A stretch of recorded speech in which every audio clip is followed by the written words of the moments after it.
अस्सलामुअलैकुम। सियाणे कहंदे भी 12वीं वारी मुकान आईयां हसदियां नूं रवान आईयां। साडे इत्थे ना पिंडां दे विच एक बड़ा पुराना रिवाज चलिया आ रहा। रिवाज माड़ा नहीं है, मैं उह गल दी गल करदा भी किसी दा अल्लाह ना करे कोई माड़ा हो जाए ना, कोई नुकसान हो जाए, किसी डंगर दा कोई बंदे दे सट फिट लग जाए, कोई बीमार हो जाए, फिर रिश्तेदार कुछ नहीं करन आंदे। हुण महंगाई ने हालात वो कीता होया भी इन्ने दा नुकसान नहीं होया हुंदा जिन्ना खर्चा पुछणी वाले करा के चले जांदे। अज भी साडे पिंड आए पक्खड़ तो कोच भर के आई 17 जने।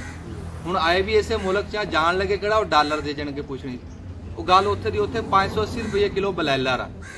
पिंडां वाले उंज दिल दे माड़े नहीं, एडे एडे जिगरे एडे एडे कले हुंदे इन्हां दे।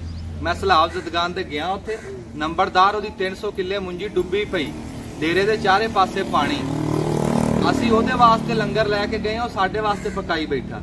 एडे एडे कले आ पिंडां वालियां दे। ओह गल नहीं मैं करदा जिद्दां सियाणे कहंदे आ भी चार को पत्थर पे सी, गोल वट्टे पे सी पक्के। वो को बांझ टप्पी ना ते उन्हें एक दे उत्ते गोहा करता। वो गोहा ओहदे पिया उत्ते सुक गया। किन्हां वक्तां च पानी आया, सैलाब आया, जेहड़े पत्थर ते गोहा सी वो तर पिया। वो दूए पत्थर हस पे। उन्हां नूं कहण लगा भी मैं कोई वजन दा तुहाडे तो हौला नहीं, मैं एडा हौला नहीं, तकदीर दे काम आ भी मझ टप्पणी सी ते मैं तरना सी।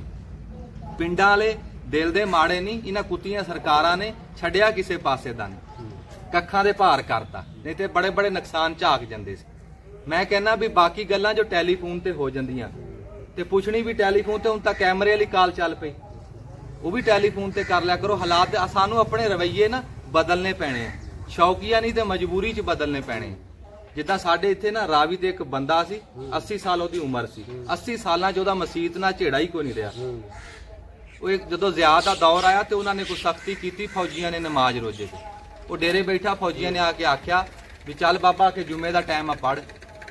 उन्हें पैंदे लेंदे अपने पुत नूं सद मारी, उहदा पुत अंदरों कहंदा कि मैं आउंदा पिया। फौजिया ने कहा बाबा पुत भी आ जांदा, तू तां जुत्ती पा।